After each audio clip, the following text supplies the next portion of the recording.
Hello, and welcome to Newcastle University's latest webinar. We're live online today answering your questions about what happens after UCAS deadline day. I'm Miles, I'm a recent graduate at Newcastle University, and I'm joined today by a panel of staff, and I'll let them introduce themselves. My name's Dr. Nick Randall. I'm an academic from the School of Geography, Politics and Sociology. I'm somebody who's been an admissions officer in the past, and most recently I've been the person who organises the Politics Open Days. Hi, I'm Rebecca Dickinson. I'm a member of the allocations team for accommodation services. Hi, I'm Bridget Shaw. I work on the undergraduate admissions team. There are quite a few of us, and between us we deal with all of the different subject areas that the university offers. My subject areas are architecture, music, mechanical engineering, electrical engineering and speech and language sciences. Hello there, my name's Joel and I am a recent graduate like Miles. I graduated last year in biomedical sciences and I'm currently working for the university as a graduate ambassador within the Faculty of Medical Sciences. Great, so let's make a start with the questions we've had submitted by people using the hashtag NCL Answers. So first question, when will I get my offer? Bridget? That really depends. First of all, it depends on the time of year that you apply. In the last few years, there's been an increasing trend for applicants to apply in the last 2 weeks before the UCAS deadline. Last year, we received almost half of our total applications in those 2 weeks. So obviously at that particular time of year, it just takes longer to work through the applications. Some courses also have various prerequisites. You may be asked for a portfolio. You may be invited to a post-application open day. Most of our engineering courses, for instance, you might have to attend an interview. That would be speech and language sciences and business accounting and finance, or you may be invited to an audition for some of the music courses. So anything like that will also delay any offer that's made. We aim to get the bulk of offers out for most courses which don't involve that type of part of your additional selection process. We aim to get most offers out within 4 weeks. Usually it's earlier, sometimes it might be a little bit later. UCAS encourages all universities to get offers made to all students by the end of March, and we absolutely have to make offers on all applications by the beginning of May, sorry. So you will usually hear by the end of March at the latest about your application. Right, that's great. We'll move on. When can I apply for accommodation, Rebecca? Our application process is via an online website. So the online application isn't available just yet. We endeavour to have that available by the end of February, early March time, and you can do that via the university website. It's all online, but you will get an email towards that time when we are able to take applications. What I'll also say is we have a guarantee for accommodation. If you choose Newcastle University as your firm choice of university and you do so by the 30th of June this year, and you apply for accommodation by the 30th of June, you will be guaranteed accommodation, and that is if you're coming as a lone student, i.e. no dependent children and so on. You can apply for accommodation, there is no rush, we don't do a date order, just bear in mind those guarantee dates. And we, once you submit your application, you can then decide to change your application preferences of your preferred sites by the 30th of June as well. Right, great again. We've got another question here. I think this one's aimed at Nick. What are some example interview questions? Okay, that's a really good question. One that I'm not entirely qualified to answer because we don't actually interview candidates for our degrees, and not every subject will undertake interviews. I mean, I think if you're looking for general advice in terms of the interview process, what you've got to remember is the interviewer is looking for you to be able to demonstrate your potential and your enthusiasm as a prospective student for that course. So I guess the kinds of questions you might anticipate are, why do you want to do this particular degree programme? And you've got to be able to show your enthusiasm, your commitment to that particular programme. And it's not enough just to kind of go in there and, you know, just offer some generalities, because I think it's very likely that somebody would follow that up with some questions about, okay, well, what have you done in your previous experience that has led you to that particular conviction? There may be some questions of substance about the particular degree programme and the kind of topics that you might be engaging with. Beyond that, I suspect they'd probably like to know a little bit about you beyond what happens in the kind of lecture theatre and the classroom and the laboratory and so on. So what do you do outside university? What kinds of interests have you got? You know, we're interested in kind of rounded human beings after all. It's also an opportunity, the interview, for you to be able to ask questions. So there'll always be that kind of scope as well. As I say, I was interviewed for my degree a long, long time ago, but there might be other people on the panel who've got a bit more recent experience. I don't know. I would say that in terms of the courses that I am involved with, we do interviews for our medicine and dentistry programmes. I know that some of the engineering programmes and stuff like that do interviews as well. The kind of questions that we expect people to be asked in our interviews are along the lines of what kind of skills you have. So they might ask you for examples of things like communication skills, teamwork skills, how you can work in groups, and what kind of things you might give back to the university. That's a really important one as well. Like Nick mentioned, we are looking for a kind of well-rounded individual. We are looking for people who have more experience rather than just their academic ability. What kind of things you've done outside of university are really important as well. So those kind of things you might expect to see in an interview too. Right, that's great. We'll move on again. So what happens if I don't get the grades I need on results day? Bridget? Okay. When the A-level results come through, we first of all look to see who's met the conditions of the offer, and they're automatically placed. Then we look at all those candidates who haven't quite met the conditions of the offer and decide who to give any remaining places to. We aim to get all of those decisions sent to UCAS by the morning of results day. So we always give advice that the first thing you should do on the morning of results day is to log into UCAS track and see if you've been given a place. If there isn't any decision showing, you need to get in touch with the university. It may be that we haven't received all of your A-level results.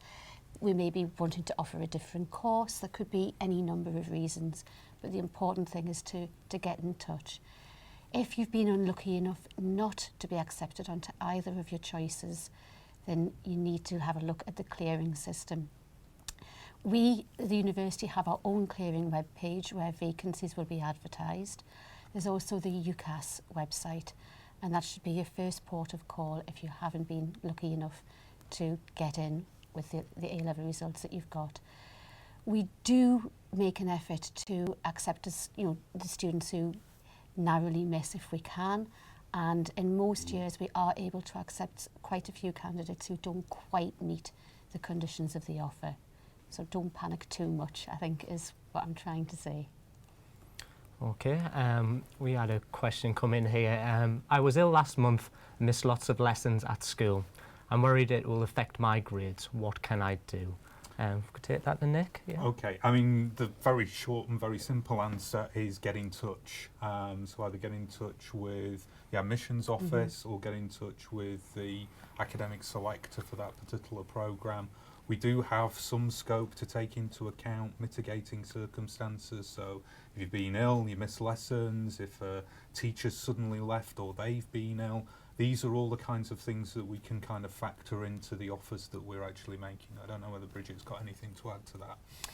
Basically saying pretty much the same, that yes, the first thing to do is to get in touch with us. We may ask for further information. We might ask for, say, doctor's notes or a letter from your school, just to confirm that, so that we do have something to actually put on the application. But yes, we will always try to take extenuating circumstances into account where we're able to. Right, that's great. Move on from there. What are the differences between the main accommodation sites? Shall we go to Joel first? So accommodation at Newcastle University, you can have a wide variety of different things. So you can make a lot of different choices about what kind of things you might want to do, where you might want to stay when you're at university. We offer lots of different types and try to suit as many people's needs as we possibly can. So you can go for things like, you could go for basic accommodation, which might cost a little bit less, and you might have a bit more of a basic style of living, or you can also go for luxury on the other hand, so you might pay a little bit more money per week, per month, but have a more of a luxury lifestyle. We also have things like you can go for an ensuite room. So if you prefer to have your own bathroom, you can do that. Or we also offer accommodation that comes in kind of like a flat atmosphere, so you would maybe share 1 or 2 bathrooms between maybe 5 or 6 of your peers, and do it in that way. There's also choices that you can make in gender as well. So if you would like to be in a mixed gender flat, you're more than welcome to do that. Or you can also opt to stay in same gender flats as well, if that's something that you would feel more comfortable with.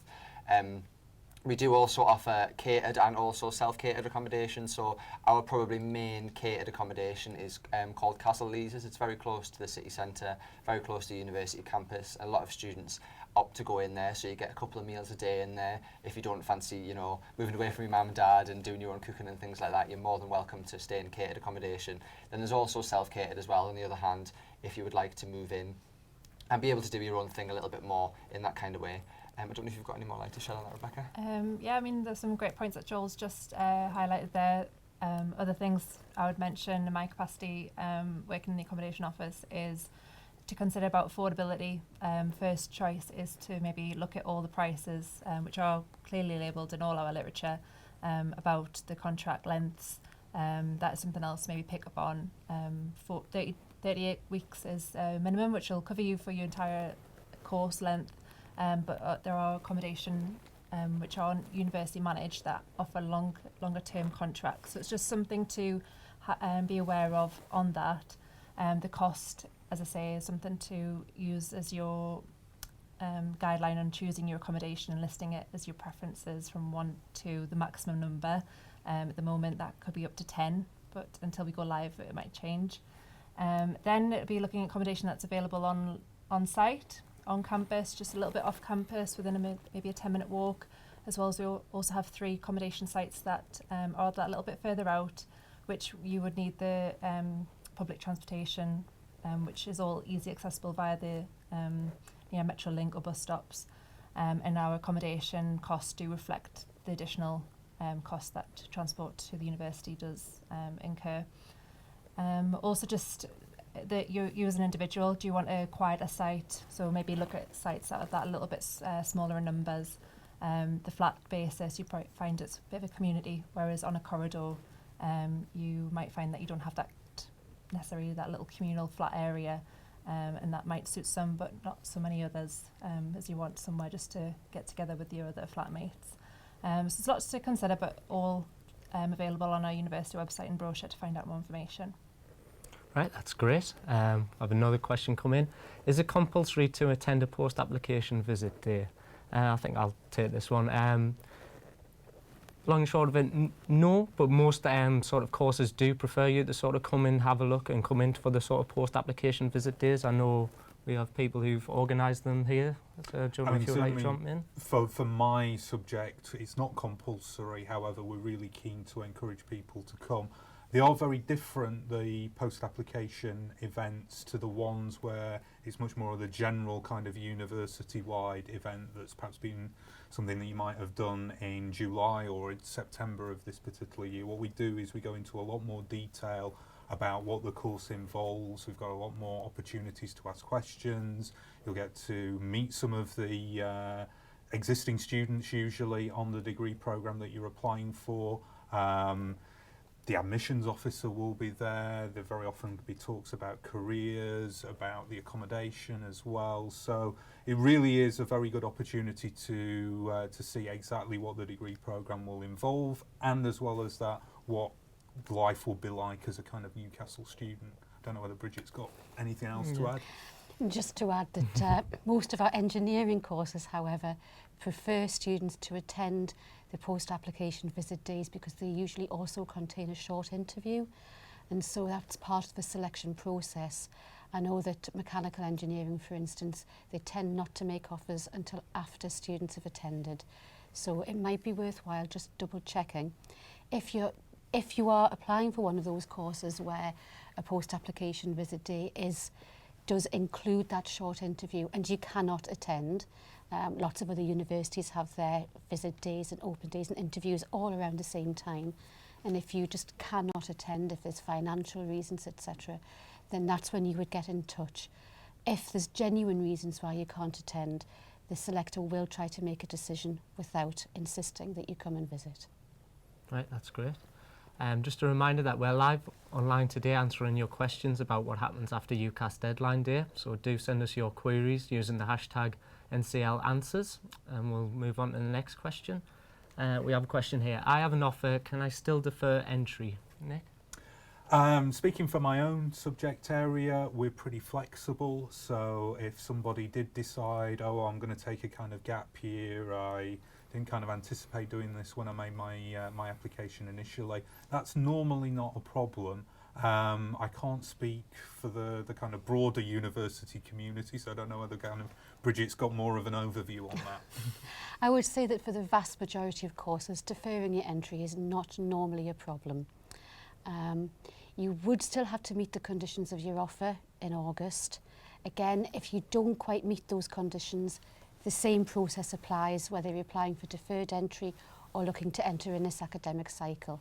So, like I say, for most courses there isn't really an issue with deferring your entry. There are a couple where our intake is so small that we don't normally allow students to defer unless there are extremely good reasons. Speech and language science is an example of that, for instance. So again, get in touch with us. 9 times out of 10 there won't be any issues. That's great. I think we've got another question about offers here. Can I swap my insurance offer to a firm offer? Bridget's nodding there, yeah? Yes, is the quick answer. If you change your mind within the first 5 days of replying to your offers, then you don't need to get in touch with anybody to do that. All you need to do is to log on to UCAS Track and to change your replies. Unfortunately, UCAS only give 5 days for students to do that. That doesn't mean to say that you can't change your mind, however. If you've then come to an open day, you've decided that you really wanted to make Newcastle your firm choice, for example, and we were previously insurance, then what we normally would advise is that you contact UCAS and you also phone both universities concerned. Once those universities have also contacted UCAS to say that they agree with the changes, then UCAS swap those answers around for you. If you want to change completely, say somebody you declined, you want to accept as either firm or insurance, the same process applies. Right up until the end of July, after that date, we're not allowed to make any changes whatsoever. But there are processes in place if you do change your mind. Right, that's great. So how fast do accommodation sites fill up? Rebecca? I would say very quickly, in terms of when we start allocating our accommodation, we have some sites that are classed as very popular accommodation.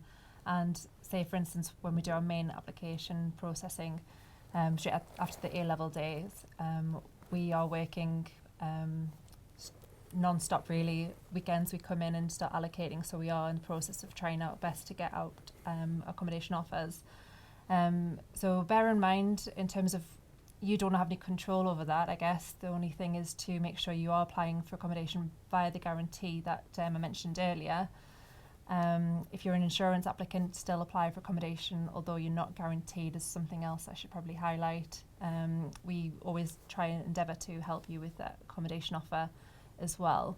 But as I say, you can't control how our accommodation fills up and have any sort of, as I say, control over that. However, just bear in mind and be flexible to know that, and realistic that we don't have accommodation that you can apply for. Just in terms of applying for accommodation, if you want a particular site, we can't guarantee that you'll get that site, so you have to be realistic and give us as many choices as you can. If we are asking you for a maximum number of choices, to give us the maximum number and be mindful that we ask that for a reason. So unfortunately, some students are disappointed when they don't get one of their top preferred choices. But just look at all the accommodation. For instance, if it's a site that has 300 rooms, 150 of those rooms will be for males and 150 for females. So that again shortens your chances of getting that particular room down again. So it's just to read all the literature, as I said, and be realistic that unfortunately not everyone gets their preferred choice. Right, that's another great answer there. Here's a big question here. What happens if I don't get an offer? Nick? Okay. I guess that is a big question, because there's lots of different reasons why people might not get an offer. I guess I'll work on the assumption that you haven't had an offer because your kind of grades are slightly below what we might kind of expect. There is some flexibility for admissions officers in terms of the offers that they make, but nevertheless, you might fall short in terms of the grades. I guess there, the real thing to kind of keep in mind is the kind of clearing process. I think kind of Bridget explained a little bit earlier something about that. If your grades are much better than you expected, it's very much open to you to kind of give us a call. We may well have spaces available on the degree programme that you were initially interested in, or indeed kind of allied degree programmes. So it's well worth giving us a call, and I can think certainly the last couple of years in my own subject area we've given places to people who've gone through exactly that kind of route. I mean, Bridget, are there other options for people? There are, and again, it depends on the time of year that the student's inquiring about, where they are in the application cycle. If, for instance, they get to the end of March and a student hasn't received any offers from any of their 5 choices, then they're automatically put into what UCAS calls UCAS Extra, which is like an early clearing system, where students are then able to apply for 1 extra choice at a time. It's usually advisable in those situations to contact the university that you're thinking of applying for to see if they're likely to make you an offer. If they are, then you know that you can make another application to them. One other option would be to maybe contact some of your preferred universities and see if there's possibly another course at that university that you might be able to be considered for. If you're already in UCAS Extra, you would then have to apply through UCAS Extra.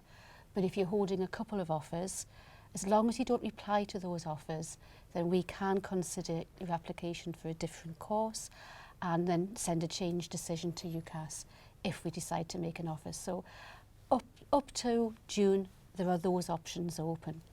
After results day, as you said, it is the clearing system. Right, that's great. So we're coming towards the end of the webinar now. When should I apply for a student loan? That's a good one, I think. Joel, can you take that one? So obviously your student loan and student finance are a really, really important part of when you come into university. It is something that a lot of students do need to apply for, and there's lots of different ways that you can do it, and dates are all a bit up in the air at the moment, with it being coming into starting for the application process as well. So what we would recommend is that you start looking at applying for your student finance after you've started to get some of your offers through, get some of your decisions back, and then you can look at student finance and start applying for it there. Your student finance applications close 9 months after the start of the academic year, so that's normally around about the end of May. So you need to have your student finance forms submitted by then, and what they do is they do an initial assessment of your income based on the information that you put in, and then you can choose whether you would like that altered by giving some of your parents information and things like that in terms, and that might, change how much student finance you're going to get. Obviously, it's changed quite a lot this year, so we are getting rid of the maintenance grants that we used to get, and it's all going to go in towards maintenance loans, so that's going to increase. And obviously you still you get your tuition fee loan as well, which pays that money directly to the university, so you don't have to worry about that as well. So just to kind of sum that up, I would advise that you start applying for your student finance maybe after you start to receive some of your offers back, and you need to get it in by the end of May, 9 months after the start of the academic year. Right, that's great. I've got another question here. What is the dress code for interviews? I'll take that one. I think just to be as smart as you can and sort of as comfortable as you can as well. Don't come in your your tracky bottoms and your pyjama pants. But sort of just to be smart and just look like you're sort of wanting to attend this university. I think we were talking to Joel before. He was saying for things like dentistry and sort of medicine sort of interviews, definitely come in a suit. And I would advise sort of men to sort of do that if they were going to come. But yeah, just to be as smart as you can. Anybody else want anything put in on that? I would say probably just be wary of the kind of profession that you're going to be interviewing for. So if you were interviewing, for example, in medicine or dentistry, think about the kind of things that you're going to be wearing every day. Dentists, doctors always dress really smartly. It's really important that you come across like that when you go in for your interview. Obviously, that's the first impression that you're going to give when you walk into the room. And no matter how many times interviewers say it, everyone has a first impression. It's a natural thing to do. It's not something that you can help doing. So having that smart dress when you walk into the interview room is really, really important when you have it. So I would definitely say smart dress for your interviews, just as you would for any normal job interview. Yeah, that's great. And what should I do if my predicted grades have changed since my application? Bridget? Very similar to the previous question about what happens if things go wrong during the last, the months before your A-levels or your other qualifications, and that first thing to do is to let us know. If we haven't made a decision on your application at that point in time, what we'll do is we'll just put a note on the application so that the selector is aware of the change in predicted grades. If we have made a decision and we haven't accepted you or made you an offer, then what we'll do is we'll reconsider your application in the light of the new information, as long as we still have places available. So there are, we will do our best to reconsider any application. It's not always possible, but again, usually as long as you let us know, we will try to reconsider. Right, great, and that was our final question. So that's it for our live web chat today. We hope you found the session useful. Thank you for tuning in and good luck with your exams, and we hope to welcome you to Newcastle University soon. If you have any additional questions, please feel free to ask using the hashtag NCLAnswers, or to find out more by visiting our website ncl.ac.uk/on course to NCL. Thank you.